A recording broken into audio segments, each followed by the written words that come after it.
Public dialogue and civic engagement are important. They play a role in improving the health and well-being of Texans across our great state.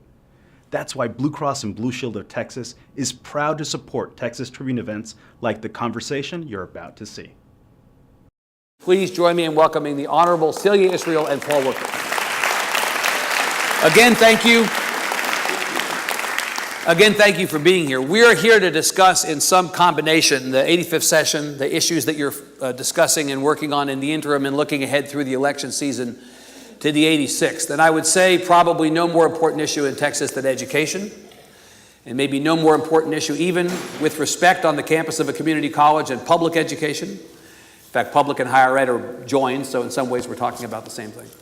Last session, Representative Israel, the Supreme Court told you that the system of funding public education is awful but lawful. Mm-hmm. It's really, really, really bad, but just not bad enough for the Supreme Court to force you to do anything. They told you all at the legislature, fix it, and you didn't. Why not? We tried. Okay. We knew going into the session that that we were declared Byzantine by the Supreme Court, and not quite unconstitutional, but we know what happened, I think, was a weird dynamic, and in what many have characterized as the most difficult session that they had ever seen. For the reason, we knew that hostages were going to be taken because the politics were coming up on us that an imaginary crime called crimes in bathrooms was made a priority issue by the Senate. The House, not so much. We passed a bill to begin to address the inequities.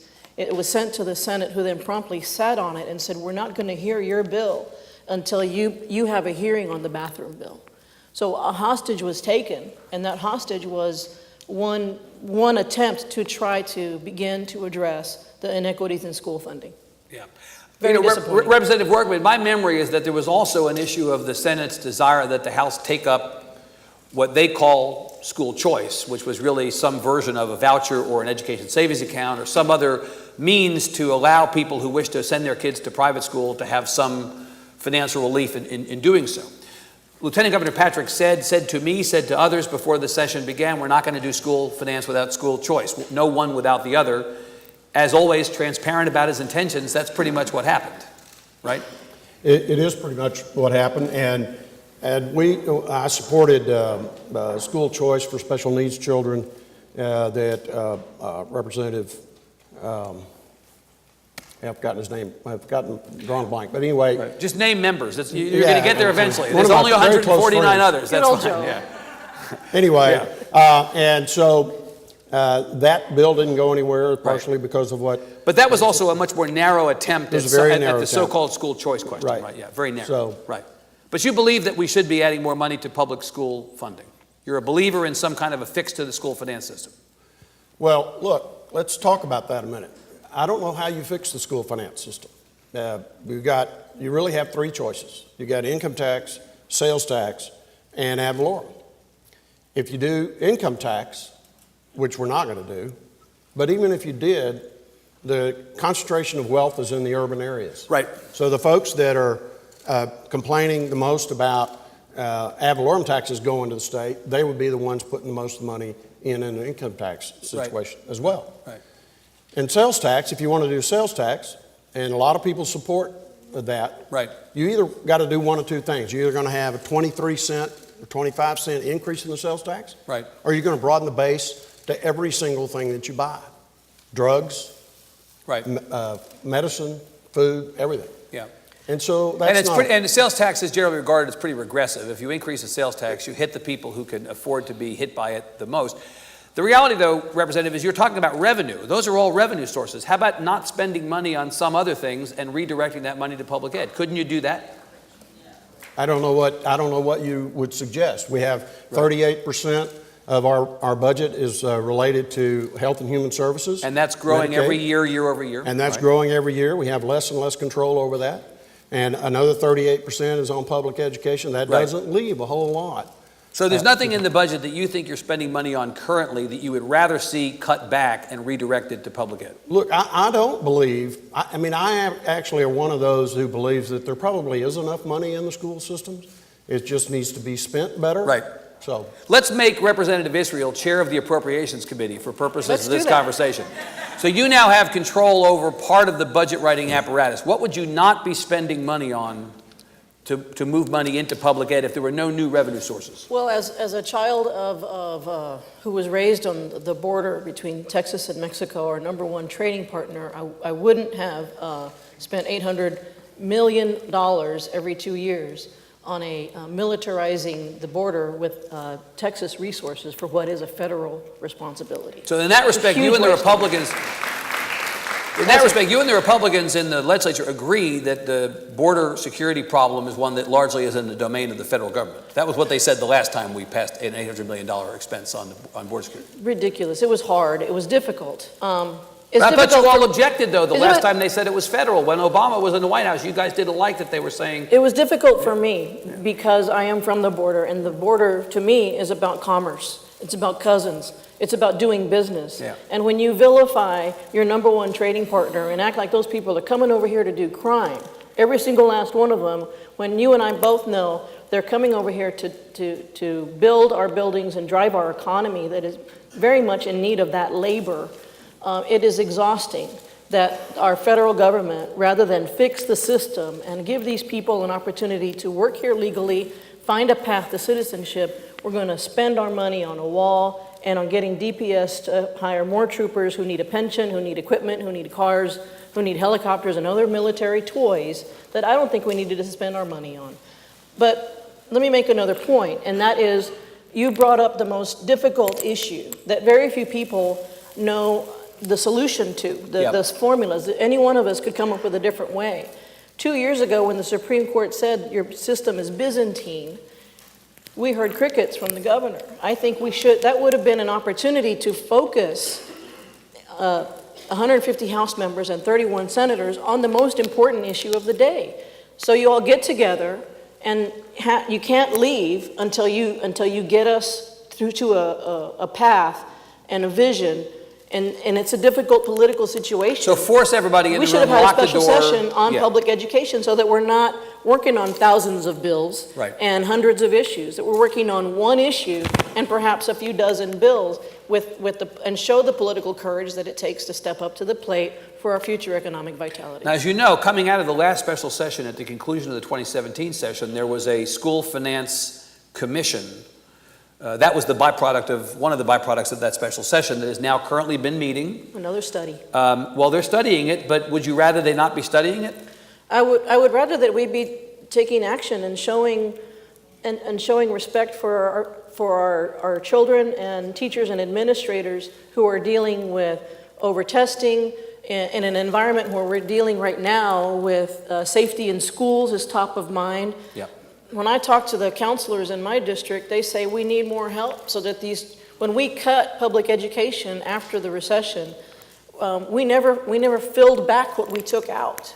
And we're just whistling through the graveyard, y'all. We're just acting like everything's fine, and it's not fine. And I think it deserves special attention from a body that is disparate and diverse. You know, Representative Workman, we're adding, I think the number is 82,000 kids to the Texas public school system every year based on the growth in population. There are people who don't know as much about these issues as you do, but are voters, regular observers, citizens of the state who look at that and they go, how can you not be spending more money on public ed when you're increasing the population of public education by 82,000 a year? What do you say about that? Well, we are funding those 82,000 in addition to what we've been doing. We fully fund the enrollment growth throughout the state of Texas. Right, but is that enough? Well, I guess that goes back to the argument of whether or not there's enough money in the system. Yeah. Do you think the system is spending money inefficiently?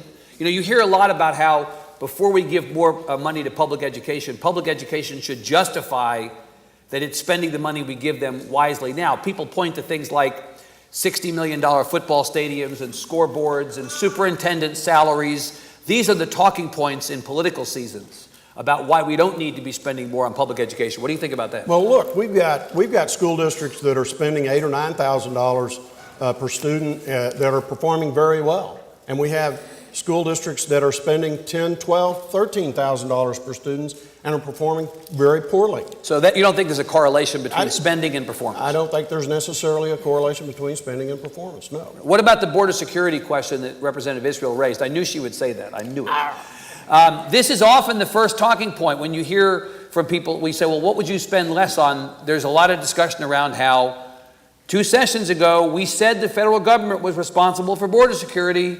The people who passed that legislation didn't like the Democratic president not doing his job on border security. Now you have a Republican president. Can't you simply hand off that responsibility, as you said you wanted to your Republican president?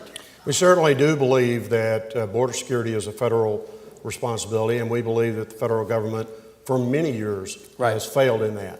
And we believed that there was enough criminal activity coming across the border that the $800 million that we put in is about the criminal activity. Yeah. It's not about gathering up the lady with her 2 young children.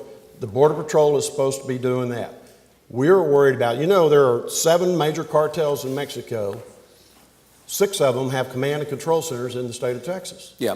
And there are safe houses where people are coming in, people are being human trafficked, and they're putting into involuntary servitude. And, they pay so much money to get across, and they make them pay more. Yeah. And this is the goal of DPS, is to try to push back against that criminal activity across the board. Have you seen metrics from DPS or anybody else that suggest that money has produced results? Well, there's always a question about the metrics and how you measure whether or not those results. There's been a lot more traffic tickets given out in South Texas. A lot of them. You have... Speeders are well under control. Well, what do you think? Tell me about the metrics, and then I'll ask Representative Israel to... I'm sorry, I'm being snarky. That's okay. We've done events with you before. We know what to... Shut up. Shutting up. You have these ebbs and flows in the crossings. Yeah. And so when the crossings go down, does that mean that it's working? When the crossings go up, does that mean it's not working? When there's more arrests, does that mean it's working? Yep. It's hard to determine that. Right. But it is important that the state of Texas take care of the criminal activity that is coming across the border. Before I go back to Representative Israel, let me ask you as a small business owner whether the economic argument that Representative Israel is making is resonant at all to you. Mexico is a very large trading partner of the United States and of Texas. There's a lot of cross-border commerce, and many people believe that the militarization, as Representative Israel, or the securitization of the border, as somebody else might call it, is somehow an impediment to the economic well-being of the state. What do you say about that? Well, there's no question but what, for many years, the state of Texas has depended upon migrant workers. Yeah. And well, the construction industry that you've been in for many years relies on immigrant work and undocumented immigrant work, does it not? It does. However, it is not legal. And so you're seeing more and more people that are using E-Verify to make sure that the people that they're employing are legally here. Right. Make the case about the statistical basis for the spending on border security, Representative Israel. What do you think? Have you not seen metrics that would suggest this is money well spent? If I were queen, I would have...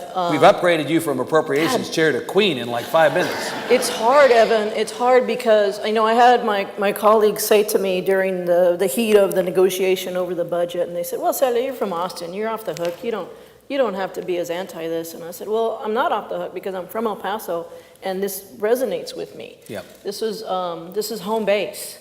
And we are a country of immigrants, and we're not only, I think this is bad policy, it's a bad use of our money, and we're sending signals out there that immigrants are bad people, where industry after industry comes to Paul and I and says, home builders, for example, I'm in the real estate industry, we're having a crisis of labor.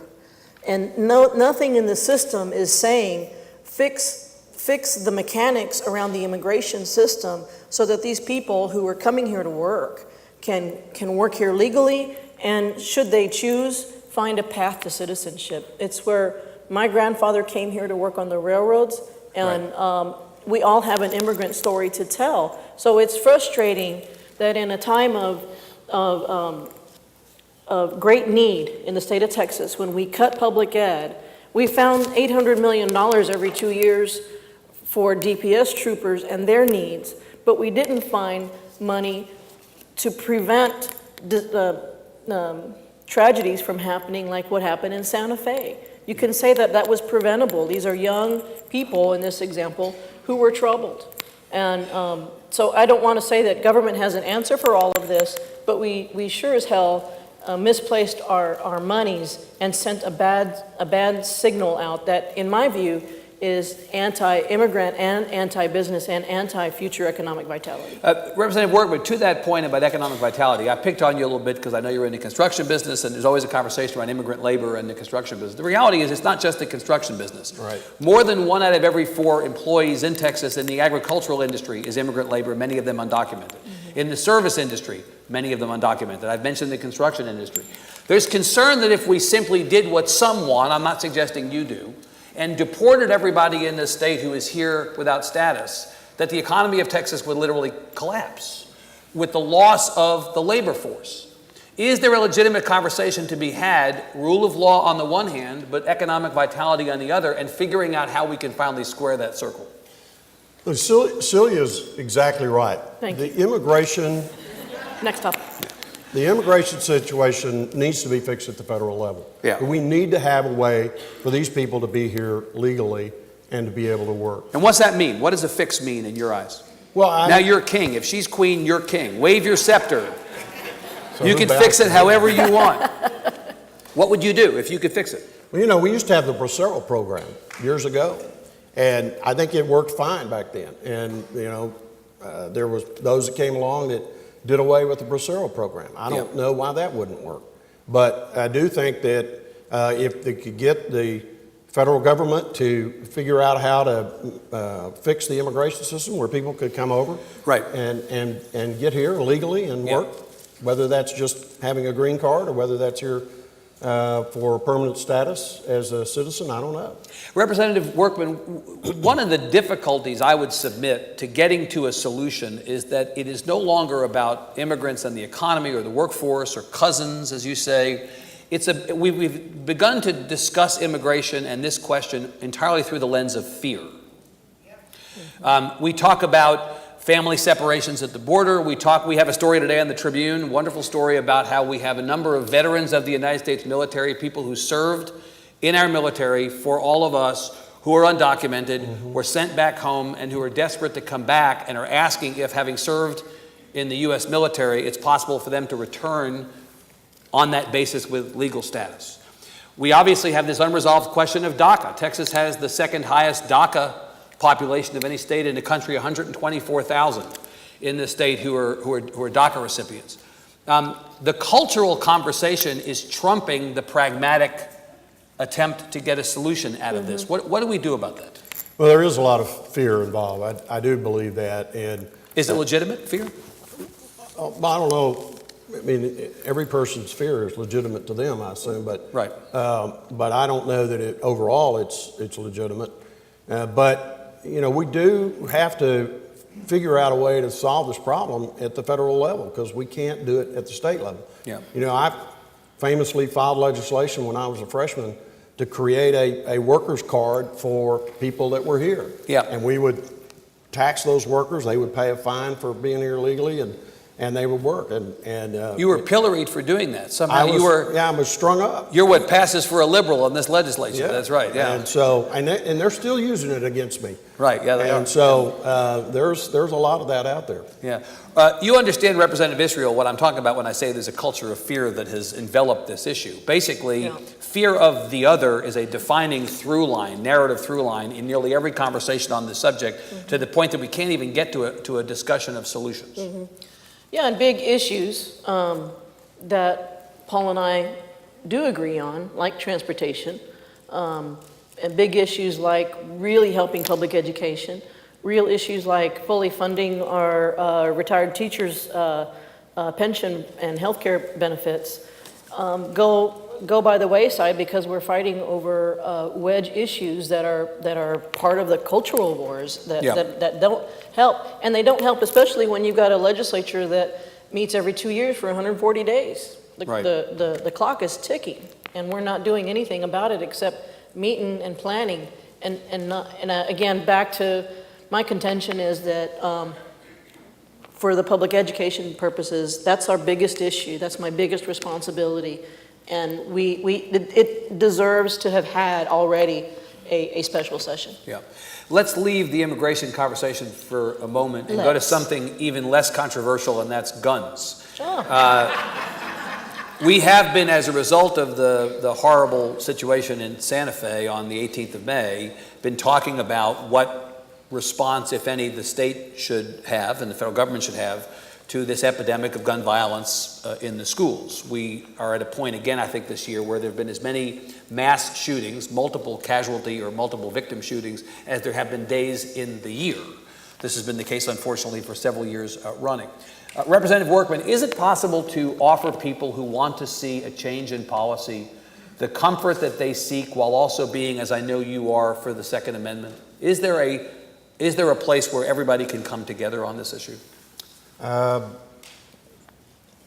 don't know, because you don't want to punish the 99.5% of law-abiding citizens who have weapons because of an evil few. There are things that we can do at the schools that will help a lot, I think, Right. and so I could do that. But whether or not that means you ban bump stocks or high capacity magazines, I don't know the answer to that. Do you have an opinion about, let me ask you about the big four. I mean, I'll just get you on the record on this.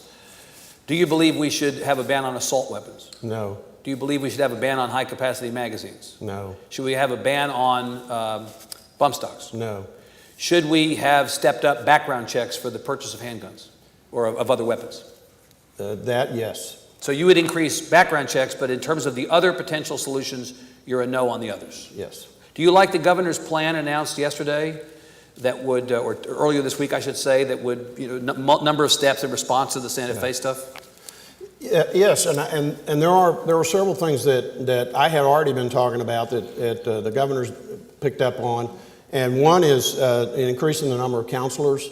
When a few sessions back, I filed legislation. At that time, we had one counselor for every 425 students. Yep. And I had filed legislation to increase that to one counselor for every 300 students. Yep. And have the state pay for it. Of course, it had a fiscal. Where's money going to come from for that? Yeah, and that it had a fiscal note, so it didn't go anywhere. Hopefully Right. now we'll have a little more interest in that sort of thing. We need more counselors. Yep. And we need the counselors not to be administering tests, standardized tests. They need to be counseling students. Counseling, right. And that's what we need that very badly. That is Yeah. one of the things we need.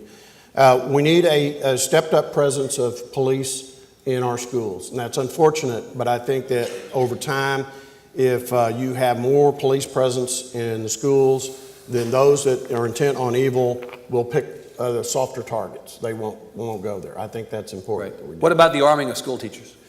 I think if a school teacher wants to be armed, I think that's fine. But I certainly don't think that we should mandate that there are a certain number that need to be armed, or that each school district have that school marshal. If they want to do that, they think that's right for their district, I think that's fine. Representative Israel, is there any common ground on what you just heard between you and Representative Workman? Yes, there is a lot of common ground. Several of my colleagues, we had about a dozen bills from my colleagues who happened to be Democrats, who had bills that did not involve a fiscal note, that did not involve taking anybody's gun away or high-capacity magazine away, that were dead on arrival, that got no hearing, or they got a hearing and then stayed in committee. Representative Moody had the red flag bill, which would say that a law enforcement could temporarily, in a restraining order situation, in a violent family situation, go and make sure if the gun was registered to that person that until you get better, you're not going to have access to it. And there's a red flag component in Governor Abbott's Yes. multi-point plan. Yes. Right, yeah. Donna Howard had one that was about gun safety. The reality is gun deaths are also in large part suicides. So there is a human problem here that we are not addressing, and I believe firmly that we should have also, we should have addressed that already. And when we cut resources to schools in tight budgets, what was cut were things like parent support specialists and counselors and others who can be of assistance to a troubled child. Yeah. We live in a different time right now. Your answer to the 4 things I mentioned earlier to Representative Workman. Well, I don't know. Would you ban high-capacity magazines? Yes. Would you ban assault weapons? Yes. Would you ban bump stocks? Yes. Would you require stepped-up background checks for purchase of weapons? Sí, señor. All of those. Right. The people who say, and it is not just people with tinfoil hats. It is way too easy to stereotype and let's not do that. But there are legitimately people who believe that these kinds of measures and others are a few steps away from the government coming to get their guns. Do they have anything legitimate to be concerned about? No. Representative Workman, do those We're not people changing the Constitution have of the United anything States. to be concerned about? Well, I just asked a question. Do we want to live in a country where only the authorities have weapons? I mean, I think... Is that been proposed? That's I'm not aware what of we're that. saying. I'm just saying, is that an issue? Well, if they come and take your guns, then... But do you, so what are the steps between the things that I mean, it's perfectly legitimate. Of course, you can have any position you want to oppose the banning of assault weapons or the banning of high-capacity magazines. How does that get you those issues from the government's coming to get my guns? Well, I think, it's the old nose under the camel's tent type thing that a lot of people believe. You give an inch and then all of a sudden... I mean, and I'm not Right. saying that I'm fear of the government's going to come and take our guns, but I agree with you that there are those out there who legitimately believe that that's what is desired, is to take all the guns away from people. Right. Let me step back from this and ask you, as we head into an election season, about the political environment. Representative Israel, you now have a nominee for governor in Lupe Valdez, the sheriff of Dallas County. Mm-hmm. How do you feel about the top of your ticket heading into this election season? We've got a great ticket. We have Sheriff Valdez has been elected 4 times in Dallas. We have an outstanding ag commissioner candidate. We have 4 women, I think, at the top running statewide. Beto O'Rourke, what's not to love about a boy from El Paso, Texas? Except for the fact that nobody from El Paso has ever gotten elected statewide in the history of Texas, although I will acknowledge there has to be a it's first a mountain at some time point, zone. right? Yeah. It's a mountain time zone. You'll get used to it. Yeah. He'll do everything that you want, but Blood just an rushes hour to earlier. head, That's what it means, right? You have a little hyperventilating, and then you realize, oh, it's all good. It's all fine. Yeah. So you're happy with your ticket? There's a lot of experience there, Right. and roughly 80% of my colleagues have an opponent in the fall. If you're a believer that redistricting is part of the problem and the political dilemma that we have, this is a good year for us to start testing the waters, because there are quality people on both sides of the aisle who are going to make a case to the voters who vote in neither primary, but who firmly believe that their vote counts. And they're going to have some choosing to do. You have many more Democrats running in races where Democrats have typically taken a pass, that's for sure. Yeah. We know that. Whatever the outcome is, every Republican, you found candidates. Every Republican Right. member of Congress has Right. a Democrat, and about 80% of my colleagues. Not that I don't want them to come back, Right. but I want them to be, I want all of us to be accountable. Yeah. It upsets me that I don't have a Republican or even a Libertarian Right. to hold me accountable and make sure that I don't take anything for granted. Yeah. That's not right. Now, let me be the snarky one, Representative Workman. She's happy with the top of her ticket. I suspect you're happy with the top of her ticket, too. I think we'll do just fine. You do, yeah. Governor Abbott debated Wendy Davis one time on a Friday night during high school football season in the Valley. He may debate Lupe Valdez 1,000 times this fall. Right? He might. Yeah. Yeah. I mean, the Republicans perceive this to be a weaker ticket than the Democrats typically field. Obviously, Representative Israel does not agree with that. Do you agree with that? I think it's, I don't want to say anything disparaging about Sheriff Valdez, but... You kind of just did with that setup. But I think we'll do just fine. You think you do just... Okay, now let me ask you about the top of your ticket. I mean Trump. I don't mean Governor Abbott. This may be a midterm year, but no matter who you are as a Democrat, no matter what you're running for, no matter where you're running, no matter who your opponent is President Trump. That's how this election is setting up. If President Trump is at the top of your ticket, Representative Workman, are you good with that under the current political environment? Look, hate him or love him, you got to admit that he's making changes and he's doing things that are... His staff is changing. Let him every day. answer. Let him answer. You got to admit he's doing things. Keep going, He's doing please. things. Let's let him answer. Yep. And I've heard somebody say that he's not a Republican and he's not a Democrat, he's a pragmatist, and he sees a problem and he goes after it, and Yeah. he doesn't care about anybody says about it. Yeah. And that appears to be what he's doing. You embrace the agenda of this administration and this president? I do. I think he's done a lot of really good things, and I think there will be more good things coming. You live in a district and represent a district that is as close to 50-50 as most in the state. President Trump picks up the phone and calls the Workman construction company one day and says, Paul, I want to come down to your district and campaign with you. Do you invite him into your district to campaign with you? Of course we would. You would. We would love to have the president come and Right. campaign for us. Now let me He be won't do it. now let me be snarky again. He's happy with the president top of the ticket, so are you. Well, the biggest value that he's given to me is he's woken up a lot of people who recognize how important their vote is, and I am a firm believer that there are a lot of people who are going to vote in an off year who normally would think my vote is only more important in a presidential year. That's our challenge. Our statewides are not on the ballot at the same time as our president. Yeah. And I lament the fact that Texas is always at the bottom when Right. it comes to turnout. I want people, regardless of who they ultimately vote for. Right. The fact that 37% of Texans voted the last time we had a governor's race is not only disappointing, it's dangerous. That's not a mandate. Yeah. And there's a lot of big issues that I Right. want voters to weigh in on. Representative, I saw the Trump campaign begin on, I think it was June the 16th of 2015, with Mr. Trump descending an escalator in Trump Tower talking about Mexican rapists. And I thought to myself, if ever Hispanics are going to turn out to vote in Texas, this is going to be the election. It didn't happen. Why should I believe you this time? Which representative were you looking at? Israel. I mean, the one who's predicting greater voter turnout. I want to know why I should believe any more this time than all the previous times Democrats have said voter turnout would be higher. Why should I believe you this time? Well, a girl can dream.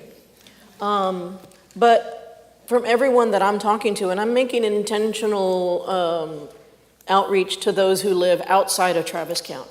Yep. To bounce things off of, because I don't want to become insulated by talking to people who only agree with me. Right. And there's a lot of people out there who identify with neither party who are very disappointed in this president, and I think they will have choices to make. And they're educated, they're smart, they're doing well. They bought out in Cedar Park, not in Hyde Park, and they're in North Texas. So the fact that we have all of these, mini whirlwinds, so to speak, in Texas, I think is going to mean that whether they are paying attention to the top of the ticket or who do I want to be my next state representative or state senator, they're going to have some decisions to make. And you think they're more focused on that this time? And each one of those little campaigns is going to have their own budget to say, what's our universe? Where's our direct mail? What's our radio ads? So there's going to be an awful lot of individuals who are trying to get the vote out in ways that we haven't had before. Do you worry, Representative Workman, that Texas is woke? That suddenly now we have this problem of if you're a Republican and you're concerned that suddenly this sleeping giant, this non-vote in Texas across ethnicities, across geographies, across genders, has suddenly now been activated by the events of the last 18 months, that suddenly the wave is coming to get you. Do you worry about that? Look, first of all, let me say that Celia has talked to people who don't like Trump. I've talked to a number of people who said... Who do like him, right? Trump was not my first choice, he wasn't my second choice, he wasn't my fourth choice, but he's doing a great job. So I'm hearing the opposite thing. Yeah, right. And so whether there's going to be a wave or a ripple, I don't know. But Well, let me ask you I want you to put that. I want to get you to answer that though. Here's your choices: puddle, wave, tsunami, sharknado. What's it going to be from your vantage point? I think it's going to be a puddle. You do? Yeah. Puddle, wave, tsunami, sharknado. Sharknado. Yeah, well, of course you said sharknado. It's fun to say sharknado. The question is... What is that? I'm glad you asked me what that was and not what woke was. I can explain sharknado to you later. That's okay. But the question is, the folks that Paul is talking to, in my view, are probably already good voters. The people that I'm talking to are good voters in presidential years. And the question is, are they going to recognize the value of their vote in an off-year election? Who's the next speaker going to be? Representative I don't know. Israel? It's going to be a surprise. It won't be who you think it is. It always happens. Well, how do that you way. know who I think it's going to be? Because I don't know who you think it's going to be, but I've seen But you names. guarantee me it's not going to be that person. I've seen names floating around Texas Tribune, and It's not going to be any of those people. I don't know the answer to your question, sir, but it's going to be somebody, in my view, probably that we hadn't thought of, because we're going to have several different votes, and by the time the white smoke appears out of the top of the Lady Liberty's torch, Right. it will be like, who's that guy Okay. or gal? Well, this is the Texas Legislature. It's almost certainly going to be Guy. Did you know that white smoke comes out of the Lady Yeah. Liberty's So let me ask you that. Who's the next Pope going to be, Representative Workman? Who's it going to be?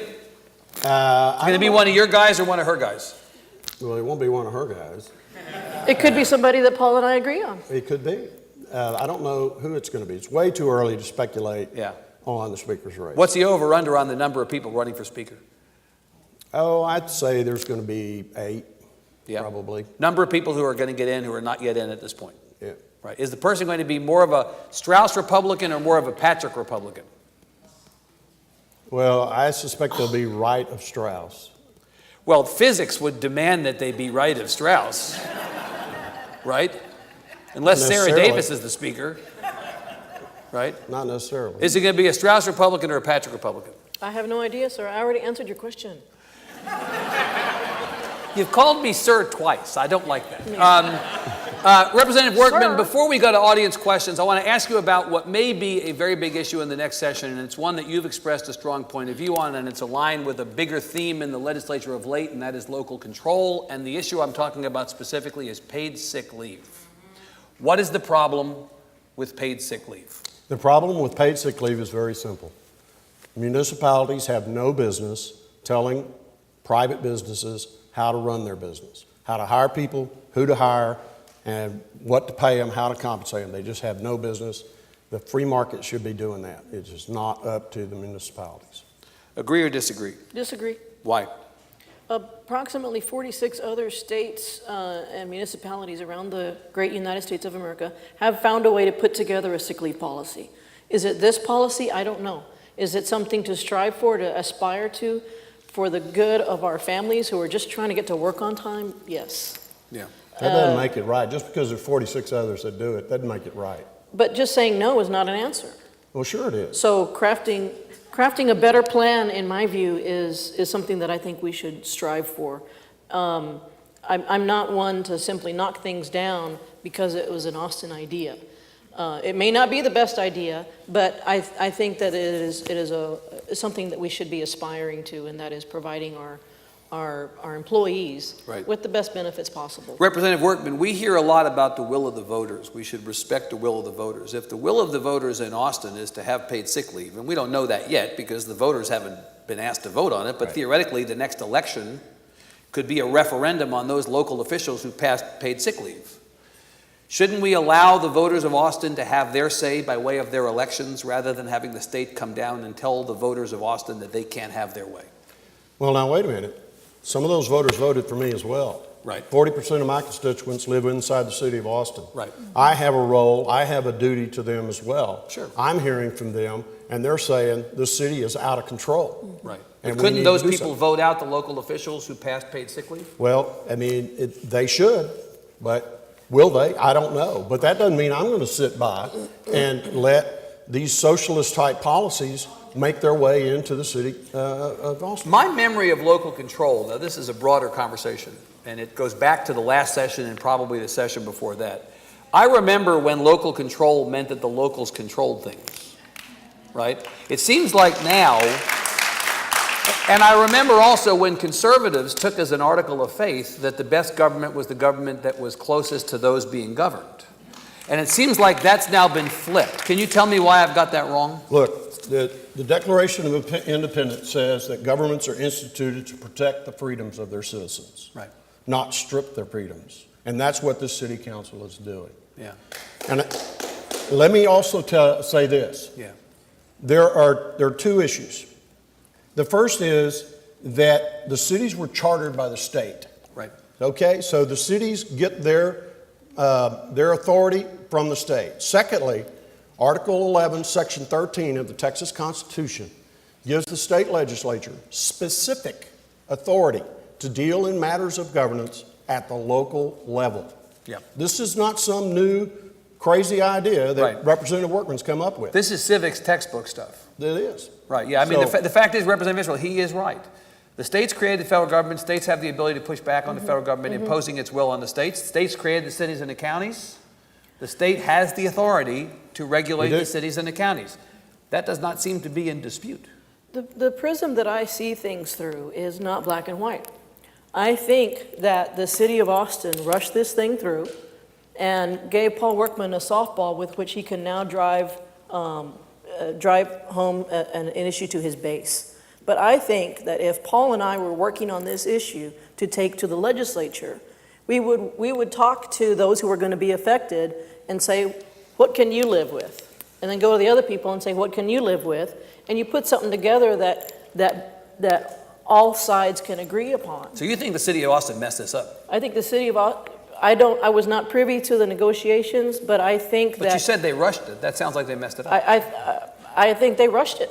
I would not have moved this quickly on something so dramatic that was so vehemently opposed by the business They could community. have predicted, I mean, they poked a bear with a stick. Thank you. They did predict, they Just could have predicted that this give was Paul going to be the Workman a response. softball. Right. They started out with fair chance hiring. They rushed that through.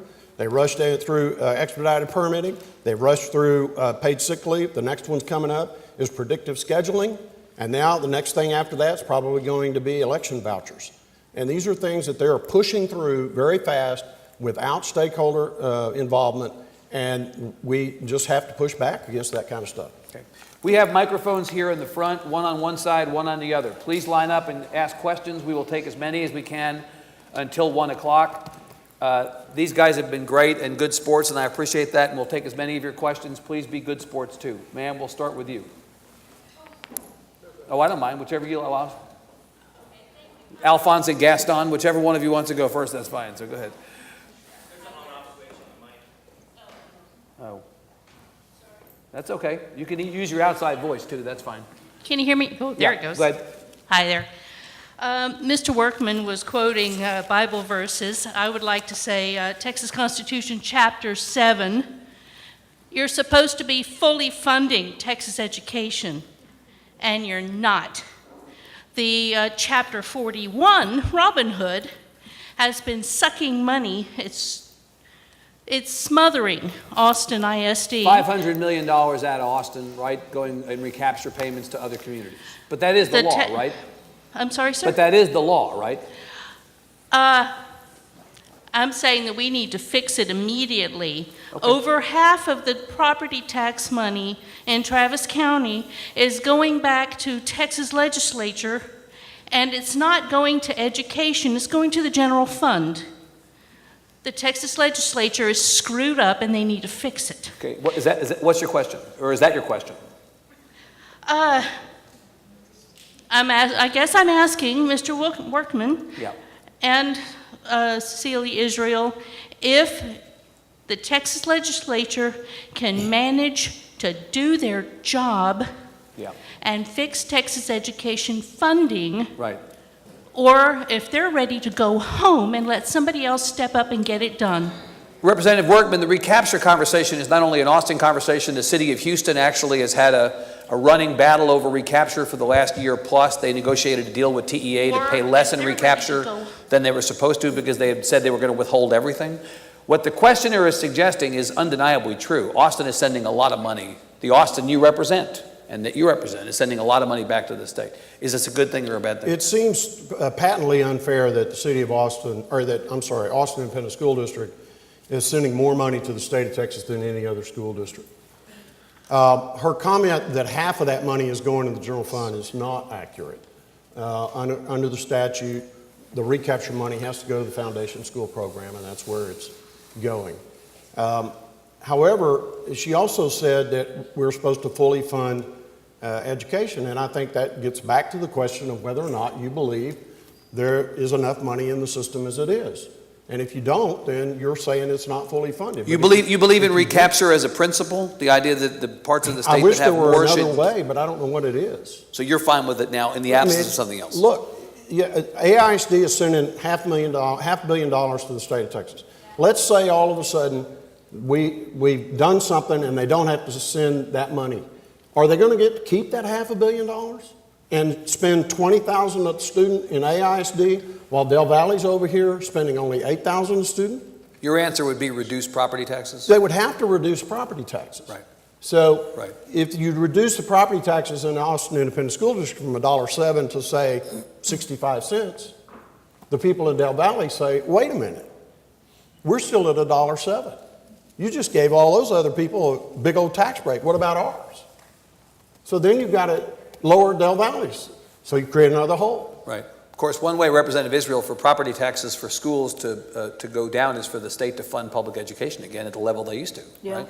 step up to the plate. Yeah. And my response would be, again, these are big, meaty, difficult issues, and our colleagues who represent more rural parts of the state have different views, so this deserves a special session. Do you deserves a like special session. recapture? Do you think recapture is a good system? No, I don't. Well, there's an area of agreement. I don't, but I also know that in order to get things done, I need more of my colleagues to weigh in. Yeah. And we're not giving this issue the attention that it deserves. Sir. Again, there may be a switch on there, and if Switch. not, go ahead, use your outside voice. We can repeat. Good. Ta. Okay, good. Yes. Good Good. morning. Hi. So it's very well documented and researched that poor nutrition and neurotoxins in our water significantly lead to low neurological performance and mental health issues, which could also be related to the violence we see. Yeah. And so I'm wondering what questions are being asked in terms of the fundamental nutrition neurologically of our children in the schools, especially since they just found lead in the water in Austin. And there's also sugars and processed foods. So I'm wondering, in the question of spending resources, how much are we looking at fundamentals of nutrition? Representative Israel. We anguish over these small things way too much, but I agree with you. We had a bill that became a contentious issue last session, for example, that had to do with reusing school lunches that could be going towards a food bank, for example. We had a big floor fight over that. So I concur that we need to have these kind of supports for nutrition, and I would support efforts to move forward with that. What I'm not familiar with is how other schools handle this, because I know that AISD, for example, has a lot of community gardens that really are quite helpful to teach children that your tomatoes didn't come from HEB. So I support those kinds of public-private initiatives where nonprofits can weigh in and be partners with the school. But things like that I just mentioned become very, very controversial, and it kind of speaks to what we were talking about earlier. Adam. For my question, I just want to point out the school choice bill that Representative Workman referenced earlier was Ron Simmons's bill. Ron Simmons, yes. Thank you. Okay, question for both representatives. Do you believe that the city of Austin the Austin City Council acted lawfully when they refused to place the Code Next petition on the ballot? Well, we're getting down to the weeds here. That's good. Do you believe the city of Austin acted lawfully when they refused to put Code Next on the ballot? Representative Workman. I'm not a lawyer. I don't know the answer to that question. I'm sorry, I can't answer it. You have a point of view about that? They have a team of lawyers who I'm assuming said you can do this. Okay. You gave it a good shot, though. That was good. Yeah. Representative Workman, you made a statement that our state is to govern our cities, and that's their responsibility. So I don't understand why, and you said your constituents or who are calling you that want you to speak out on this. I am a constituent of yours. I've been to your office multiple times. I'm also a gun violence survivor. I live with a bullet in my brain, and I've reached out to your office to speak to you about common sense policies. Yet your staff has done nothing but mock me, be rude. I've asked to speak with you. I've called for private meetings. I've been refused. So I don't understand. What is your stance? You say that that 99% of law-abiding citizens should have guns, and we should have no regulations as far as safe storage or any other common sense policies. But those people they're law-abiding citizens until they do that crime, until they break that law. Let's let the representative answer for that. Well, first of all, I wasn't aware of your attempt to get in to see me. I have a staff member here today. If you'll get I'm quite familiar with her. I've met with her several times. Okay, let's let him answer. So you'll commit to having her talk to your staff. We'll be glad to meet with you. What I said was that we shouldn't penalize the 99.9% of law-abiding citizens who have guns. I didn't say 99% of the people should have guns. And so I just don't think that we can penalize all of those people for the actions of a few. So education, which you sit on the House, the Natural Resource Committee. Our children are our greatest natural resource. Education is key. So education on safe storage is a crime against law-abiding gun owners? Now, you're getting specific about something. Education on safe storage wouldn't be a problem. I don't know why there would be any resistance to doing that.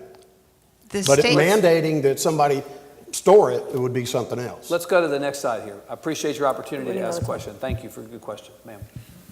Hi, I'm Vicki Goodwin.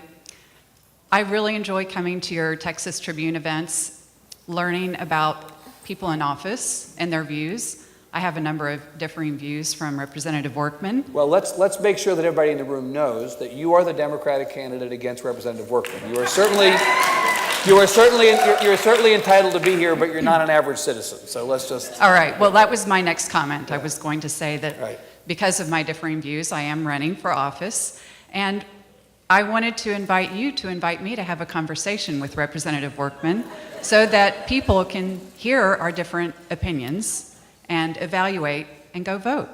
So it's not really a question other than, would you invite me at some point? We love doing events. We're always happy to have candidates on stage together. We'll certainly consider which events we're going to have for the balance of the election season, but I do appreciate the invitation to make an invitation. Thank you. Well, you know, Evan got a tough question. I did, but I answered it. Did you see? I was Take it under consideration. I was super nice also. Yes. Good afternoon. My name is Pam McDonald, and thank you both for being here. I think that's wonderful and a key to our democracy. My question is about partisan gerrymandering and nonpartisan gerrymandering. I blame both parties for this. Whichever party is in power wants to stay in power, and they gerrymander. But as technology has advanced, gerrymandering becomes more pernicious than it was. My personal belief is that gerrymandering leads to the most extreme being elected in many, many districts, and it leads to the breakdown of compromise and civility. Texas doesn't have a right for initiative and referendum. So how do you think this can be addressed? Representative Workman, this is a really good, I'm really happy you asked this. This is a big discussion that we don't normally have out in public among non-professional political people. The reality is that all but only a handful of our elections are decided by the primary in Texas. Yeah. And that is thanks to redistricting, which means if you only have to run in your party primary, you end up playing to a much narrower slice of the electorate, and those folks end up deciding who governs the state for 2 years or for 4 years. Wouldn't it be better, since we like the free market so much in this country, hot dogs, hamburgers, Coke, Pepsi, wouldn't it be nice to have candidates of every party in every race in every district, not rig the system in advance through partisan gerrymandering on both sides, but just present people with a choice? Well, the system we've got's been around a long time. Yeah, Democrats were Hundreds in of an years. incumbency protection business before the Republicans Yeah, were. so I agree with that. Let's too. be clear Yes. on that. Right, Is yeah. that this is not just a new deal that the Republicans. No, this is how it's always been. And, Right.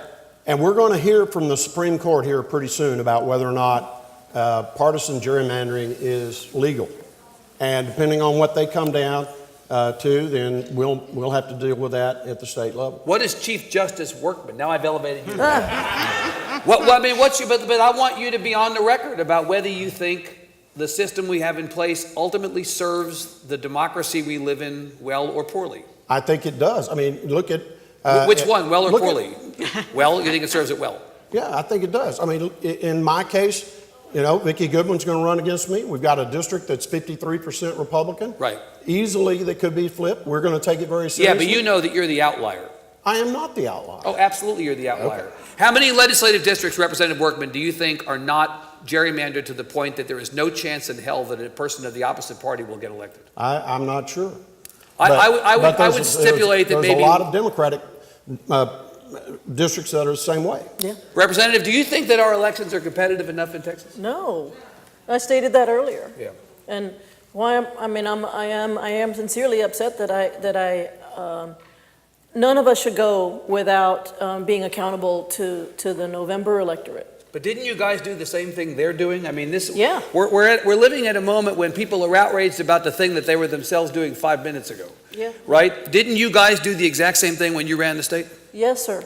Look, how would you redraw Right. the other 5 districts in Travis County Yeah. that could even have a chance for a Republican? It's absolutely complicated. You can't do it. This is, in fact, the questioner's point is, couldn't you throw the politics off of this and make this some kind of a technological map drawing solution? Could technology be put in place of the politics behind this? That's the questioner's point, Representative Workman. What do you think about that? Do you think it's possible? I don't think there's any way to take the politics out of it. You think there's any way to take the politics out of it?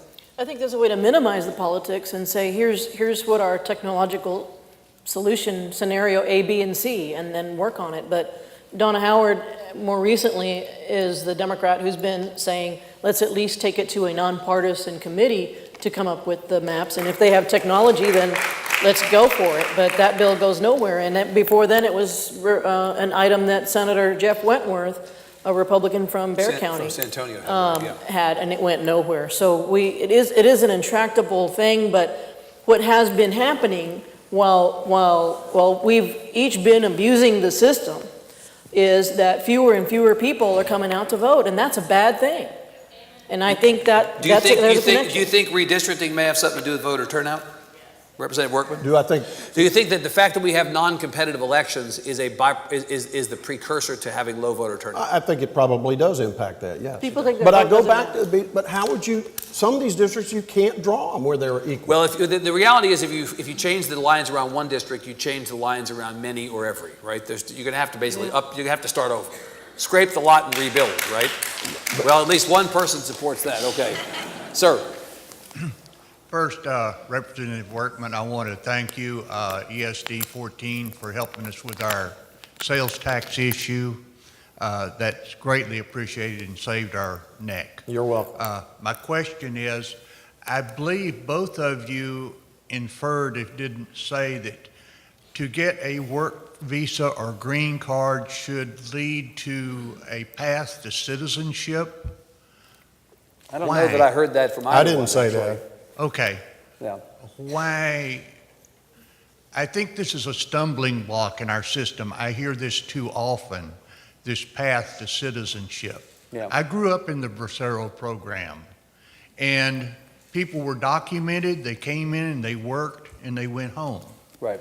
I worked overseas myself, and when I went to a country, I was a guest in that country. And I think that we will never, ever resolve the problem if someone that comes to work for us has a path to citizenship. Well, let's ask them to weigh in I'll on let that. you Do you think that a path to citizenship needs to be part of any immigration solution? I disagree. I think I disagree with you. I'm not exactly sure. My mom was a part of the Bracero program. She processed folks to work in the fields at the end of World War II. She's a big fan of the Braceto program. I think that our economy is changing so much that we need workers. I think we can do a guest worker program for those who only want to be here 9 months and then go back to Guanajuato. But if that person also says, I want to demonstrate to you that I want to be a United States citizen, then they could pay a fee, show that they've learned the language, whatever other structures can be put in place so that if they want to take it to another level and say, I love this country and I want to show you that I love this country and I want to become a citizen, our economy needs them. So why would we not set up both things and say guest worker and for those of you who qualify, get in line and let's work out a system that could work for you because we need you. We have that in place through our normal immigration But it program. takes 9 years. What's the party that is in control right now is also the party that would say bureaucracy is bad. Well, then help us fix the bureaucracy and stop spending our tax dollars on a wall. Representative Workman, quickly before we end, tell us about the question of the path to citizenship as it relates to the worker program. Well, actually, Celia and I agree on this. I mean, if we've got a legal worker program where people can come across and they can work like the Bracero program was, and they get over here and they want to become a citizen, they can get in line and do the things that they're supposed to do. She's right. It takes too long to become a citizen. But if we could do that, it's the ones that are coming across illegally that present the problems. But a real worker program where they can come across legally and work, if they want to apply for citizenship, I think that's fine. I like ending on agreement. Unfortunately, it's 1 o'clock. We have to stop right there. Please give Representatives Israel and Workman a big hand. Thank you to ACC. Thanks to all of you. We'll see you again. Have a good summer.